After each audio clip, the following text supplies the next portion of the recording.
Hipertexto.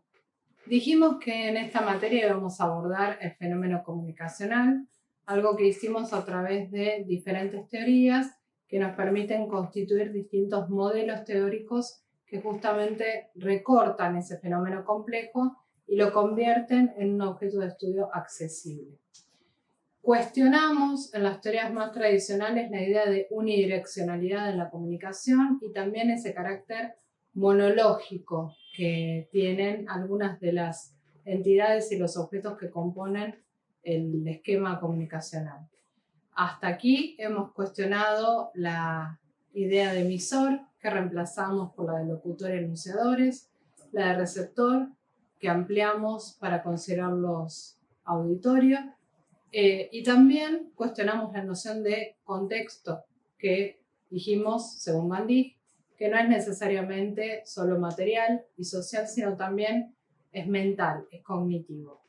Y empezamos a quebrar un poco la noción de mensaje, incorporando esta idea de texto en tanto unidad de sentido, de realización multimodal, como dicen Kress y Van Leeuwen. Ahora bien, en nuestra época tenemos un texto en particular que es muy desafiante y que de algún modo no puede ser abordado desde las mismas teorías que sí permiten el abordaje de otros textos con otras características.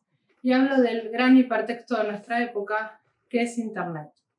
El hipertexto nos interesa porque nos permite redefinir el concepto mismo de texto y también el concepto de autor, de lector y de lectura.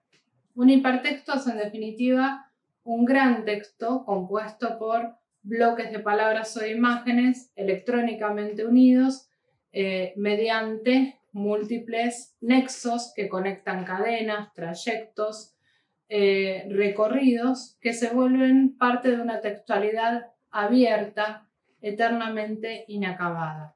Ese hipertexto recibe el nombre que crea en 1967 Theodore Nelson, que está imaginándose una especie de biblioteca universal, diferente del hipertexto actual porque cada persona que produce contenido conserva los derechos de aquello que produjo, algo que saben que hoy es mucho más complejo que eso.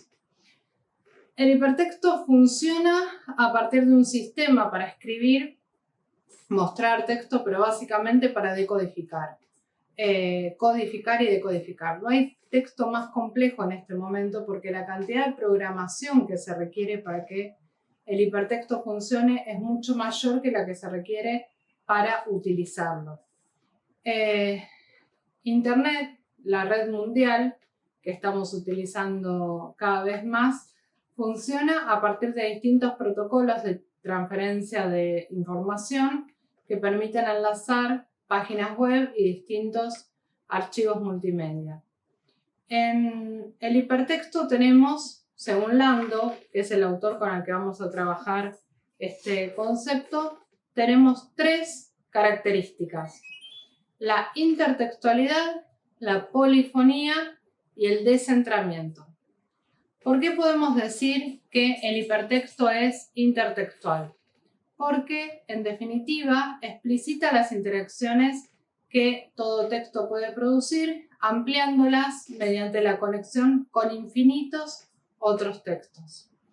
Es polifónico porque en la medida que tenemos la convivencia entre distintos textos, tenemos también la convivencia entre distintas voces, no podemos privilegiar ninguna. Todo funciona como en una red, ¿sí? Una red que obliga a cada texto a existir como parte de un diálogo, ¿sí? Más o menos abierto, más o menos evidente. Y finalmente, el hipertexto es descentrado porque a medida que el lector se desplaza, a medida que el usuario avanza en su recorrido, hace de sus intereses el eje propio, el eje organizador de su lectura. Esto es, no hay un solo camino, no hay un solo portal de entrada para el hipertexto, sino que cada usuario va a definir el propio.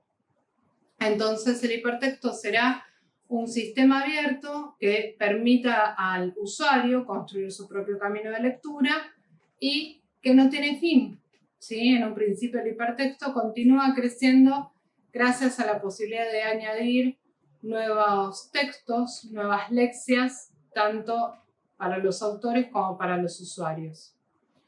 Hay algunas palabras que utiliza Landau en su recorrido de lo hipertextual. Él se dedica al hipertexto electrónico. Tenemos otro autor, que es Van der Dorp, que trabaja con lo que va del papiro al hipertexto, analizando el palimpsesto y otras operaciones hipertextuales que no dependen de lo electrónico. Y también tenemos a Verón, que en su preámbulo de Esto no es un libro, analiza la condición hipertextual de objetos culturales como la biblioteca, por ejemplo. ¿Sí? Un lugar donde confluyen distintas voces, distintas miradas, distintos autores que nos llevan cada una a buscar, a recorrer las de otros. ¿Sí? Algo que no ha sido pensado como hipertexto puede tener un funcionamiento hipertextual. Decíamos que Landau nos ofrece un vocabulario específico para hablar del hipertexto que incluye algunas palabras más familiares y otras no tan familiares. Al hablar de hipertexto, Landau menciona términos como hipervínculo, recorrido, cadencia rítmica, percepción dinámica del espectador, indeterminado, azaroso, caótico, aunque esas palabras en realidad son una percepción, no son una realidad. Dijimos que no hay texto más ordenado que el hipertexto. De hecho, a esa persona se le llama programador. Si hay algo que no puede estar presente, es la improvisación, ¿sí? El caos, el azar. Es no lineal, se recurre mucho al loop para ahorrar recursos, ¿sí? Para ahorrar señal, energía y demás. Funciona como en collage, como una obra abierta, es cíclico, es aleatorio y es rizomático, dice Landau. Esa idea está tomada de la teoría de Deleuze-Guattari, de su libro Mil Mesetas, en donde plantean que la estructura de lo rizomático está constituida de manera no previsible, mientras que una espiral sería predecible, tal como lo es la estructura de un árbol o de un cristal de hielo o de un libro.